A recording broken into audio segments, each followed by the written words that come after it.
Hi, I'm Vincent Zimmer with Intel Corporation, and I'm going to talk about open source host firmware directions. So I think I agree with the former speakers. This was a great sequence of talks, and so things that were mentioned earlier I'll try to omit, and I'll try to stay in my time budget so we can get to Uncle Julia's on time, etc. Disclaimer, my opinions, I could be wrong on things, these aren't roadmaps. And so, given that wildly broad disclaimer, what I wanted to talk about today was really host firmware, sometimes known as BIOS. Give a quick history that, given this crowd, I can motor through pretty quick. Talk about some of the progress we've been trying to make on openness, a few challenges, and then maybe a call to action to this august body. And feel free to bump in with questions at any time you guys would like. So I guess a quick background on myself. I joined Intel in '97, been working on EFI since '99. The redesign of EFI is an interface. The redesign of the code base called Tiano did that in 2000. And back when we did EFI, we told everyone it was the 20-year solution to replace legacy BIOS. 2009, 2018. So the market's changing, the world's changing, and I'll give you a quick review of the arc we were on that have us where we are today and how we're trying to evolve past the present status. So in the beginning, raw machines, the first semblance of something like consistent firmware was actually the BIOS and the CPM, Gary Kildall. But things really took hold in the BIOS with the PCAT in '81. The Purple Book, the int calls, DOS that was predicated on the int calls. They could write a single OS image, OS loader that worked on a broad class of platforms, including the clones. And it was just at the Computer History Museum in Seattle and saw the sort of the span of history in person. It was great, right? The evolution, innovation that the PC industry and shrink-wrap OSs did was pretty amazing. BIOS observed some issues in BIOS. We had to figure out how to boot Itanium, big memory systems, big disks, and so EFI came about as an Intel spec in 2000. 2005 went to the industry standards. 2018 upstreamed OS loaders, shrink-wrap OSs, lots of folks using EFI. And then there was questions of the BIOS, EDKII. We have a reference implementation. It's all good stuff. So we have the EFI 2.7 spec. We have a model where we support the interfaces, a sort of a pluggable model of device drivers, Dixie drivers, PIMs. Great stuff. Looks good on paper. The challenges, though, we're observing in the market is as follows. Sort of the PC industry grew up. BIOS was proprietary. So you had consistency, but you really didn't have openness. And so when we did EFI in '99, we published a reference implementation, but it was very simple, just the core. And over the years, we added more features to make it sort of a more product-ready firmware. So a full-featured core, the EFI standards, class drivers, and then we're pretty diligent if there are security fixes, we apply them to the upstream. But we have the supply chain, so the world of the different manufacturers don't all live on the upstream. This upstream is actually snapshotted. Within Intel, we build reference trees, which have closed source code. An OEM may use some of this code, some of their own. The BIOS vendors may have their own version of the core. And then the ODM, by the time you buy your board, you really can't tell the provenance. So one, the upstream doesn't have enough code to build your own product from open source. And as the subset in open source moves to the supply chain, you can't really tell what's happening. There's a lot of players. I think Trammell had a great picture from Lenovo that showed the supply chain issues. So really what I wanted to do was make this sort of a base camp for the rest of the talk. This is the ecosystem. These are some of the challenges. What are we doing to reduce some of the friction and providing more visibility into the supply chain and have communities that can work on this sort of host firmware. So that's kind of the history culminating in where we are today. And what are we doing? So as you've heard, so the guy in the back from Oracle, I believe, asked the difference between coreboot, libraboot, Linux boot. I was waiting for the U-boot, you know, the 6 other types of boots, petite boot, host boot. There's a lot of firmware out there. There's a lot of ways you can compose your firmware. I definitely won't imply I'll give the compendium, but I'll sort of show how within the space of options on the infrastructure we have today, how we're attempting to open up more and simplify more. And open source. So when we started, you know, when the BIOS started in '81, I don't think open source was top of mind. Those purple books had the BIOS source code, but you couldn't, you know, just copy it at will. It had to be clean roomed. Today, you know, so I think open source, though, in the year 2018, if that's not part of your thesis and how you're thinking about doing your business, so I recall one analyst said, if you don't have an open source plan, you don't have a business plan. I believe this is a key imperative for firmware, and I believe this quote, I think Stefan Rauer at Google actually wrote this. So believe in openness in firmware, and to that end, how are we moving towards this? An open development environment. We have open, you know, our build tools. We actually have an open source infrastructure to build the firmware. We have an open source core, but we're missing some things. Platform code, I'll talk a little bit about how we're trying to emancipate that. There's some code we don't have the ability to open source yet for various reasons, but you know, the functionality is necessary. So what's our approach to do that? Trammell mentioned the Intel FSP. I'll give you a quick overview of that. And then the build tools beyond our base tools. There are some tools that treat the silicon manipulation to finalize the image, how to get those open. I'll probably go quickly through the FSP background and get to some of the work we've done with OCP recently, because I have Rajiv here and Trammell and others, where we've really see the cloud service providers, OCP, as sort of a, you know, critical business driver for being open. But doing it on our IoT and client, I believe there are co-equal reasons that are driven by different business factors. But for the cloud providers, it's a pretty straightforward equation of why they want it and need it. So I'm an EFI guy. I've been on the team 99. I chair some working groups. I winced when we talked about secure boot. You guys were kind of nice in talking about it, so I expected worse. So really what we're trying to do is realize community-based firmware is a good thing. Chromebooks use coreboot. Traditional Windows and shrink wrap Linux distros boot the EFI way on Intel architecture. So I think both should have open communities and both are valuable. But from an Intel perspective, when we validate our chips, we want to do that. Some of the critical initialization do once. So this Intel FSP is built out of our EDKII PI code that does critical silicon initialization, well-defined interfaces that we can compose with coreboot, an EFI-style BIOS, or other non-traditional bootloaders.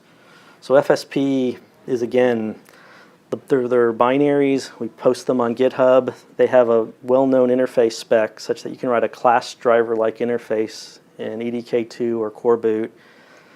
And then we post a companion document that talks about all the variability of the FSP per SoC, which I'll talk about in a second here. And so telescoping in a little more, again, we think supporting the industry standards is good, but you couldn't build a full platform today. I think Ron Minich once said Tiano Core was a sham open source project because you couldn't build a full platform image out of it. I think that's fair feedback. So to that end, again, we have the core, that's that green thing. That's, you know, some subset of that 2 million lines of code on Tiano Core. We'll build you an EFI conformant core. But to finalize the image, there's platform drivers, things unique to our PCH and other silicon, getting that code open, and then FSP for low-level components like memory initialization, link training, which today we don't have open source. So do it all in the upstream, support the standards, but have all the pieces available on the web so you don't have to click NDAs or call Intel to build your firmware image. And then Mintree is a property of this. Specifically, open source, sort of a minimum viable product. The challenge with EFI spec is 2,600 pages. You probably need up to chapter 3 to really do a basic boot, and the rest are like features that box Trammell mentioned with the 400 Dixie drivers has lots of features. So our belief is put in the minimum set of Dixie drivers to boot an EFI conformant OS like Linux or Windows 10 and make sure it's all open source. And maybe that'll help with some of the complexity because people can then observe, hey, to boot I only need these small numbers of things and I can see them.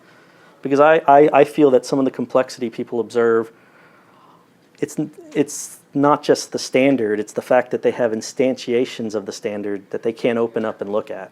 So if we let people open up and look at it, maybe they'll still say it's too complex, but at least it'll have an opportunity to be a reasoned feedback versus, hey, this server I bought on, Baidu takes 8 minutes to boot.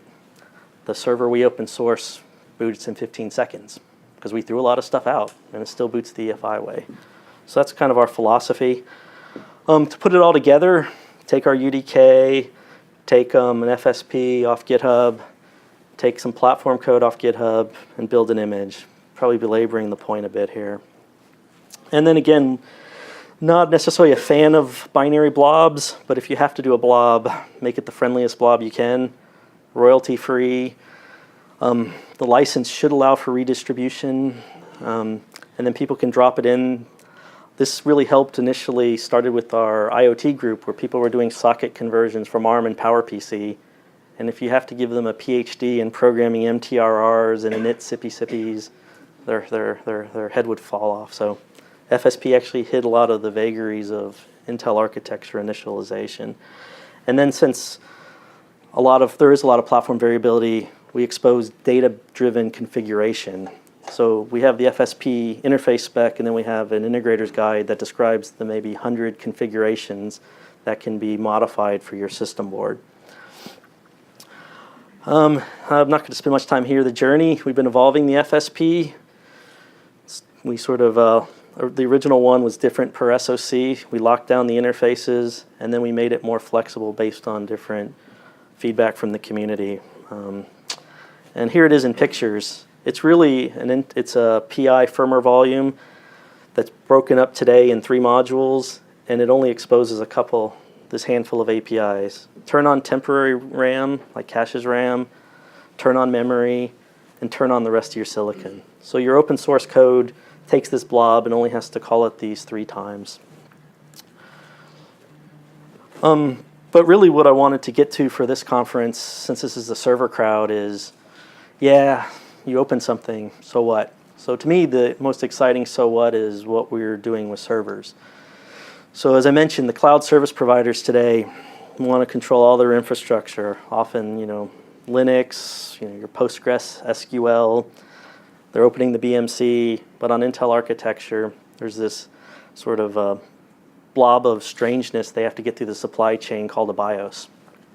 And so what we've done we worked with Microsoft and the OCP OSF working group to provide an example of how to take EDKII style technology and build a server. So it's the same recipe you saw earlier. Our open source core,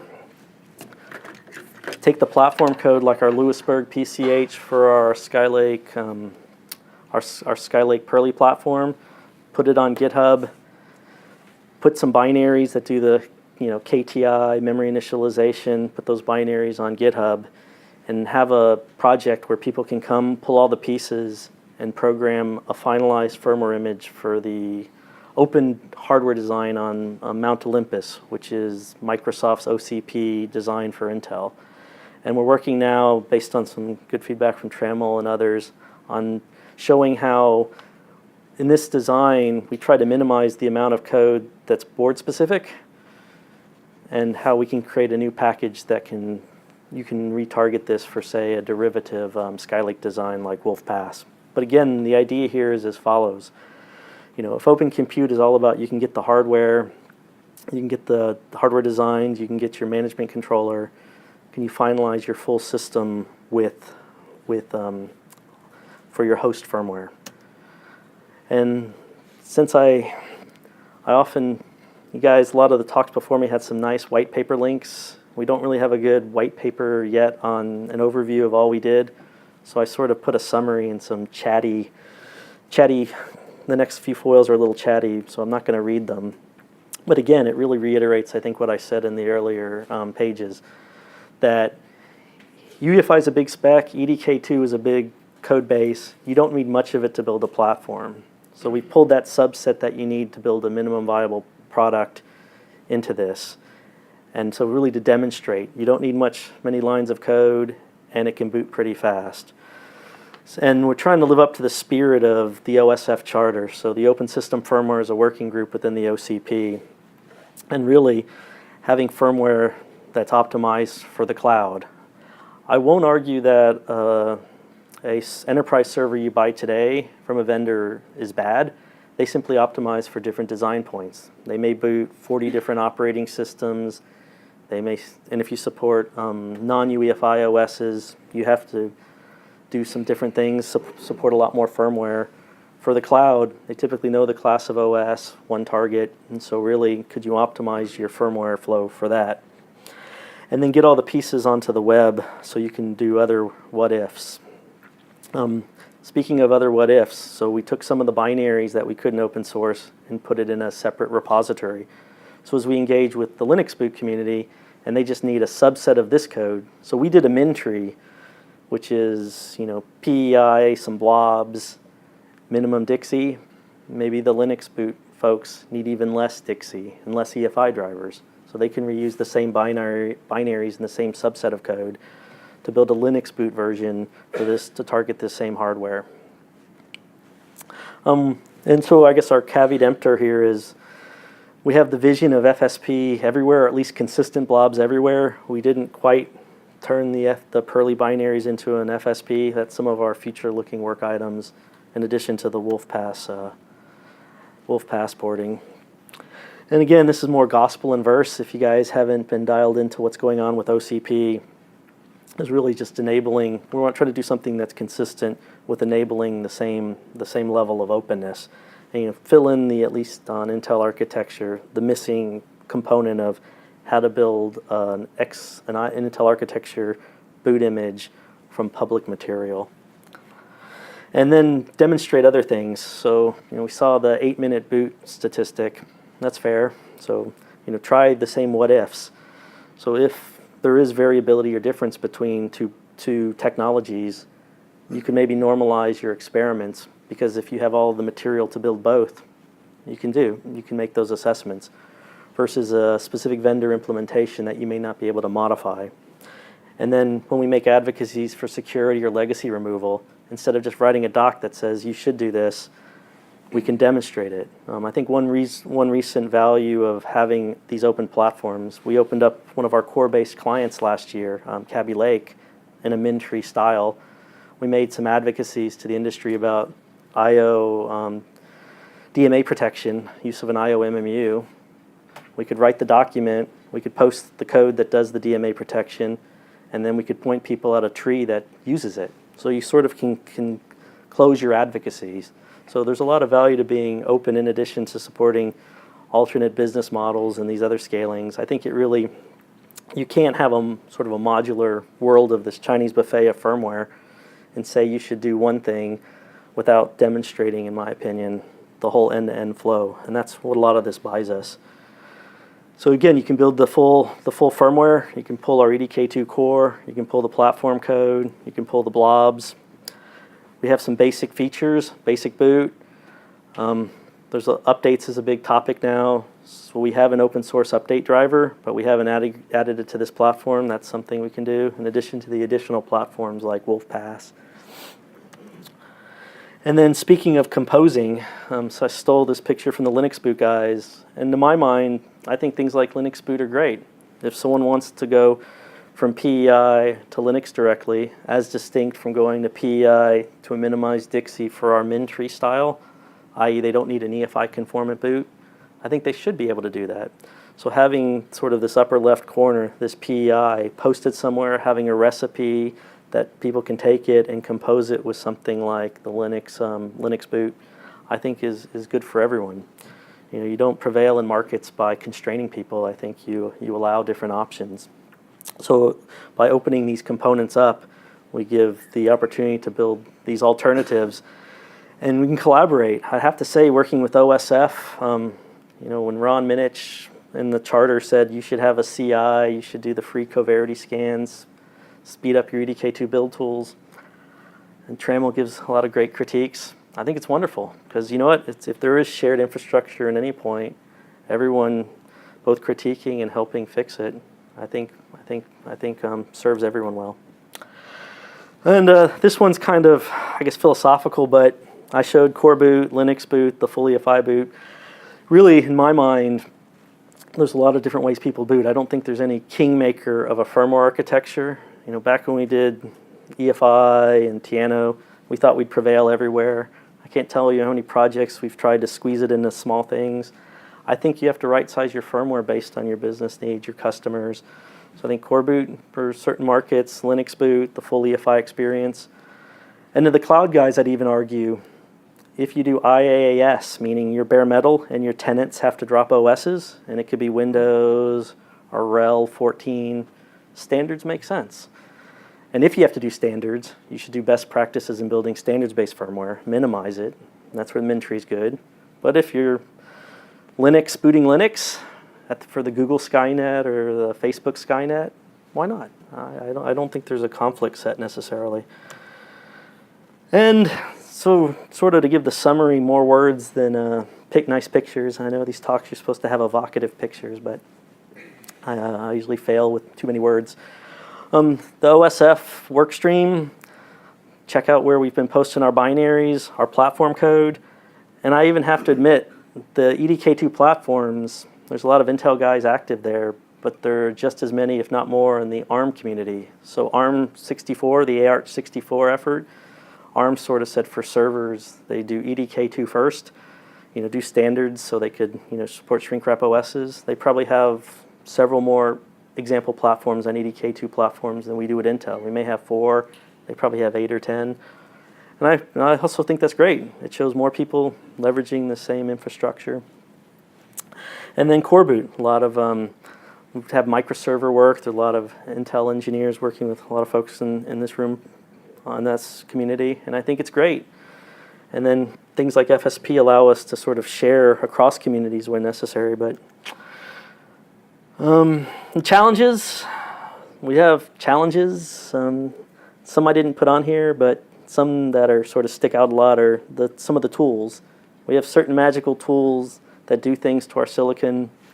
Don't have all of those open yet. So we have to pre-build some blobs like ME descriptors. It'd be great if some of that material we could have open such that we could have a clean room tool, or at least open the binary version of the tool we have internally. And then the FSP, where do you go with FSP? I think Trammell's once referred to it as sort of a soft lockdown. We don't sign it. It's sort of wrapped by the community-based BIOS. They do state management, they secure the update. FSP is just some interfaces that do mechanical things like turn on memory. Should we open it and let the communities integrate it into their source flow? Or should we go more the boot ROM route, minimize its functionality, turn on key system state, and have a clean handoff? So FSP to me is sort of in the middle land. The open source purists aren't happy enough. Security purists aren't happy enough. So where do we go with that? And then documentation. This is a continual trial, as Trammell mentioned with BootGuard. There isn't sufficient documentation today to have clean room tools, and even documentation for things like our basic platform code I mentioned. We're working hard to get that shifted left to be published earlier because we can't open source if the documentation isn't public. But we're working hard on that. And then when you have the blobs, how does the mere mortal debug the thing? And with that, really, I didn't have a cool call to action or conclusion. And in fact, you didn't see security and RTUs in here. I really just wanted to give folks a heads up on what we're trying to do. I didn't have a nice Intel roadmap with bongs when you hit the keys. I really wanted to get feedback from folks on, is this direction make sense? People get involved, and then candid feedback on, are there some touch points didn't mention that you guys really observe are the problems in the ecosystem. A lot of docs, and with that, I'll pause for questions in my 5 minutes. I think I have 5 minutes or less, maybe less. Can you comment on, so, in terms of opening things, like having the FSP be the remaining blob, like I think belongs in context, because there's still microcode and there's still stuff in the core that I don't even know. So you're feeling you would like if we have like a power management controller, core Ucode, CSMEs, you'd like to see the whole catalog, not just the host-based. Because it's a lot of effort to understand how all these pieces interact with each other and try to tell a coherent story.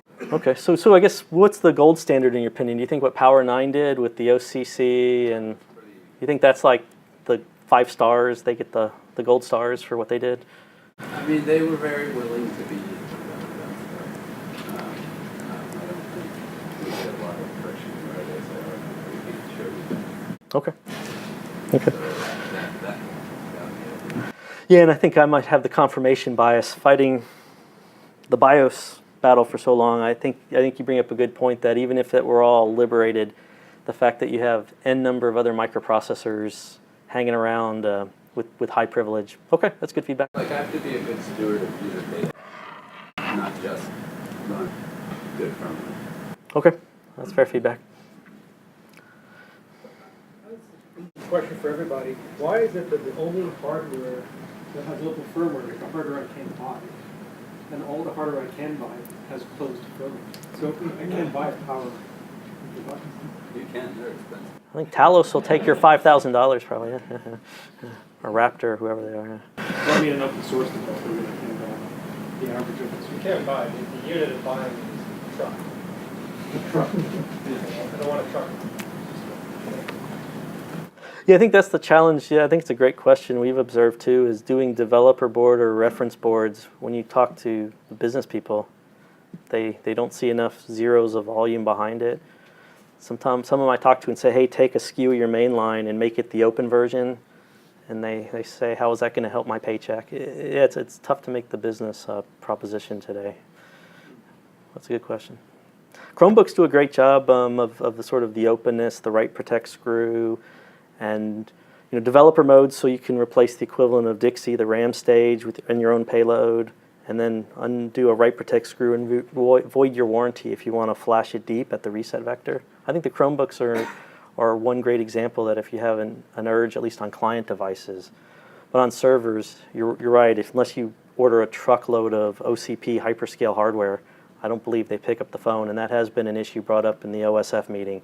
So we have this great firmware now for Mount Olympus. None of the ODMs will sell onesie twosies. So yeah, that is a problem. Would you say there are, besides just the business constraints, like a hyperscale machine like doesn't even have a lid, right? Right. They're optimized for these racks, not to sit under your desk too. Yeah, that's true. So I have a question. Is it possible that the industry could have something like open compute for clients? So, for example, the federal government buys a lot of endpoints. And open compute relied on, a large. Interesting. Like Facebook, Google, say, well, I'm going to commit to buying X trucks. So, hey, the federal government buys lots of trucks. Make it part of RFPs or something for client devices. Yeah. So why can't the government say, I want open, these properties, these specs? No, I think it's great. Maybe the OSF and OCP can pioneer a model that then you could clone for client.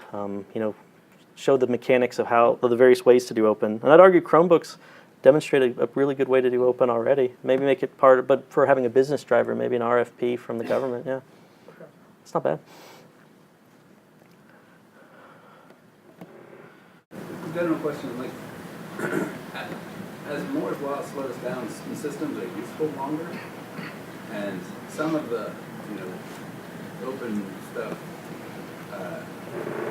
applies better to systems that have been around a few years because they've been reverse engineered better or stable or whatever. I'm sort of curious, how do folks feel like, you know, the machine of the day, whatever the most current generation is, you know, is necessarily still raw. The vendors are still doing engineering on it to make it work and work out tail issues. And then the ones beyond that they're done, right? And the open source stuff is all caught up. Like, is that an interesting point that we as a collective, you know, firmware security minded people think we should stepstone to, or should we say, you know, forget it, we want everything open? Like I think I would like to have everything open, but I also appreciate the business realities. So sort of Gen minus 2 or 3 are open, but cutting edge are not. Like once it's 18 or 24 months old, just dump state on it. Like it's been reverse engineered anyway. No, I think I think that's a good point, because I had a hacker call me once and he said, I found a bug in your Intel branded board. I went to ARC, it's unsupported, right? And so we wouldn't patch it. And he said, it's okay, I used the flaw to patch it myself, right? So why not make it a more front door policy to say, unlock at some point, or I think it's an interesting point, because these machines are often left derelict. The vendors don't do patches, and you have a virus-laden space heater, you know, at some point, As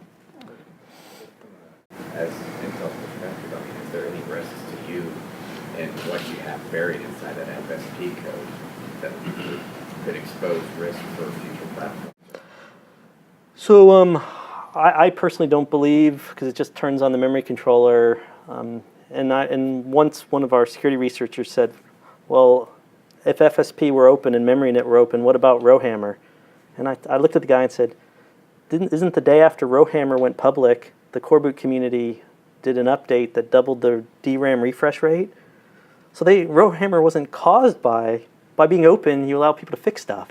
I personally don't think so, but I'd have to defer. There are other reasons and business drivers behind why everything's not open today beyond security. I think competitive features, etc. And I think it's just taking time within the company we're working through. The fact that we've got the platform code out there shows, I think, there's a sensitivity and understanding that openness doesn't hurt. We're just working our way through the stack right now. But I personally, from a security perspective, don't believe keeping any of these clubs closed, because you watch these guys with IDA, they know what's going on. They know better than most of the engineers now. So it doesn't protect it. Why do people persist to think that those binary blobs actually hide competitive advantage? That's what I told him. I said, if you think it's licensing. If it's really security, you shouldn't be unencrypted macro code. You should encrypt it and run out of the cache and never do a bus cycle. So it's not even hiding it. So I think people it's just working through organizations and I guess providing that perspective to them.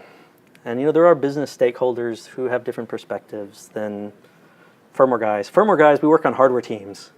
We don't drive the bus. We're usually in the back of the bus, right? So, and as noted, John, there's all the other firmware ingredients. So even if we hit a home run here, we go fight the next war on the next IP block. So, right. Just a comment to follow on that. Sorry. You mentioned licensing. I think I've had conversations with vendors where they say, "Yeah, we'd be happy to share with you our stuff, but we're incorporating this other company." Yes, that's often part of the problem. Our license that we can't. Yes, that's part of the problem. Right, so the endpoint. If you look at that supply chain picture, there's often inputters from many people, and it isn't one person who owns the license to all the source code. Typically, that's true. Sorry, I didn't mean to ignore that. Not only about the openness of this topic, I'm in the same boat. I think openness is always great, but there's always going to be certain industries, and especially the U.S. government, that are very much opposed to opening everything after a certain time period, because there are just certain systems in the world that don't get updated and can't be updated. And those systems are on very big things that keep us alive and go after other people as well. That's fair. There's just certain things that will never be, they will be strongly, certain people will be extremely opposed to opening all of the things. Right, and maybe the math is it's not critical infrastructure, or it's something that's such high volume that invariably the statistics are it's going to be reversed, such that by not opening, you're only enfranchising the gray or black hats. But yeah, I'm not a Stallmanist zealot. I think there have to be business reasons for doing this. That's a good point. Yep. So, Vincent, one of your slides you mentioned that sort of the model of what goes into the FSP.